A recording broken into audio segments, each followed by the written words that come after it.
السلام عليكم ومرحبا بكم في قناة هانم. أولا وقبل كل شيء أود أن أشكر الجميع على متابعة القناة. تلقيت عديد من الرسائل من الإخوة يدعونني فيها إلى نشر المزيد من المعلومات. أشكركم مرة أخرى على الدعم وعلى المساندة. نلتقي اليوم من أجل معلومة جديدة أرجو أن تنال إعجابكم. فيديو اليوم نتحدث فيه عن آية قرآنية أو بعض الكلمات التي وردت في بعض الآيات القرآنية والتي لا يعلم البعض معناها. أردت أن أنشر هذه المعلومات حتى تعم الفائدة.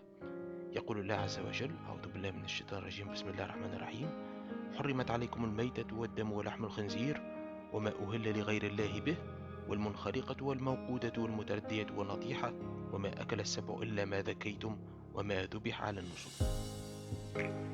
ونبدأ بالكلمة الأولى. الكلمة الأولى هي المتردية. المتردية هي البهيمة أجلكم الله التي وقعت وتردت من شيء مرتفع كالسطح أو الجبل، وقعت في حفرة أو في بئر ثم ماتت بسبب هذه السقطة. الكلمة الثانية هي كلمة الموقودة. الموقودة هي التي ضربت بالعصا أو بشيء ثقيل حتى ماتت من قوة الألم. وكذلك البهيمة التي ضربت بالمطرقة على جبهتها أو رأسها لتدوخ وتقع على الأرض ليسهل عليهم ذبحها.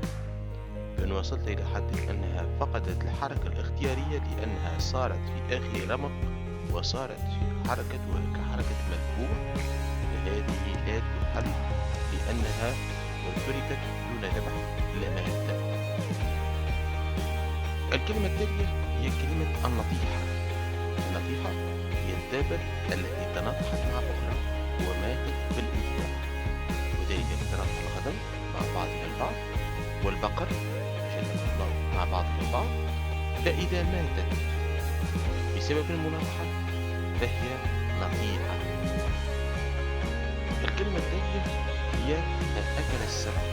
السبع هو الذي يفترس بأنيابه أو بمخالبه، فلا يجوز أكل ما تركه بعد أن قتل من طير أو حيوان. إذا أصاب الحيوان ومات بسبب إصابته فإنه يكون ميتا ولا يجوز أكله. الكلمة التالية أخوتي هي ما ذبح على النصب. حرم عليكم ما ذبح على الأوثان، وهي حجارة كانوا ينصبونها ويعبدونها من دون الله، فيذبحون ذبيحة تعظيما لها، وهذا بيان لما كان يفعل في الجاهلية. أرجو أن يكون تفسير الكلمات في الآية السابقة ذكرها قد نال إعجابكم وكان واضح. وننتقل الآن إلى الآية التالية: يوم يخرجون من الأجداث سراعا كأنهم إلى نصب يوفضون. الأجداث كما ترون في الصورة هي القبور، جعل الله قبورنا وقبوركم من نور. أما المراد من كلمة كأنهم إلى نصب يوفضون، كأنهم إلى علم أو هدف قد نصب لهم يستبقون ويتسارعون. ننتقل الآن إلى الآية التالية وهي: وما كان صلاتهم عند البيت إلا مكاء وتصدية.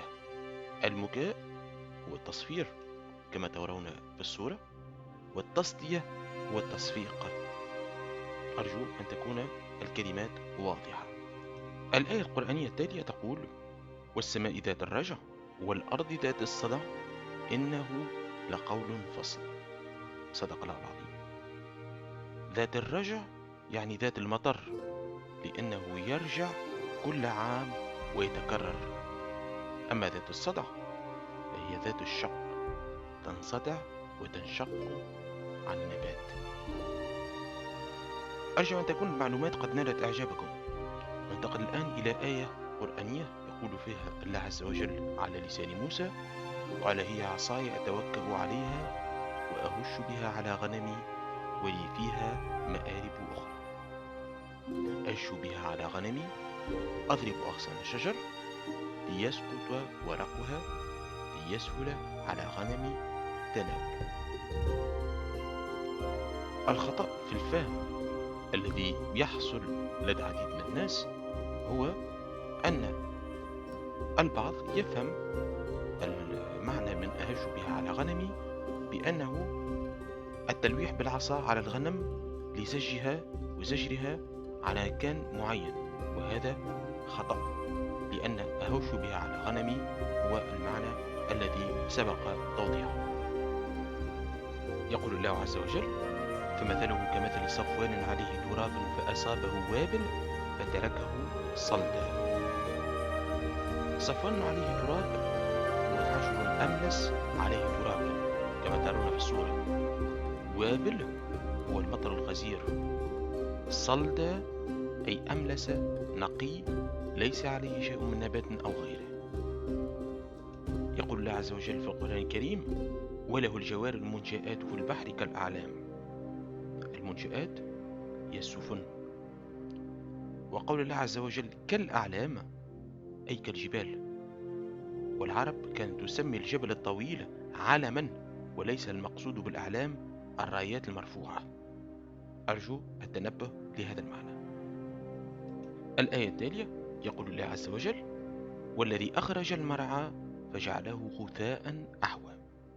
غثاء أحوى هو نبات يكون هشيما يابسا متغيرا إلى الحوى، وهي السواد بعد الخضرة من شدة اليبس، فأحوى أي أسود أو مائل للإسوداد. أعوذ بالله من الشيطان الرجيم. بسم الله الرحمن الرحيم. وترى الأرض هامدة فإذا أنزلنا عليها الماء اهتزت وربت وأنبتت من كل زوج بهيج. صدق الله العظيم. عامدة يعني يابسة لا نبات فيها. اهتزت أي تحركت بالنبات. ربت ارتفعت بنمو نباتها. من كل زوج، من كل صنف من النبات. بهيج يعني حسن المنظر يبهج الناظرين. كما ترون في الصورة كل الكلمات وقع تفسيرها. في الأخير حتى لا أطيل عليكم وحتى لا يطول الفيديو، سأخصص فيديو ثاني للتحدث عن تفسير بعض الآيات القرآنية وبعض الكلمات في الآيات القرآنية. أرجو أن تكون المعلومات قد نالت إعجابكم. لا تترددوا أخوتي في وضع آرائكم في التعليقات ودعمنا بزر لايك. وشكرا مرة أخرى على الدعم وعلى متابعة القناة. السلام عليكم.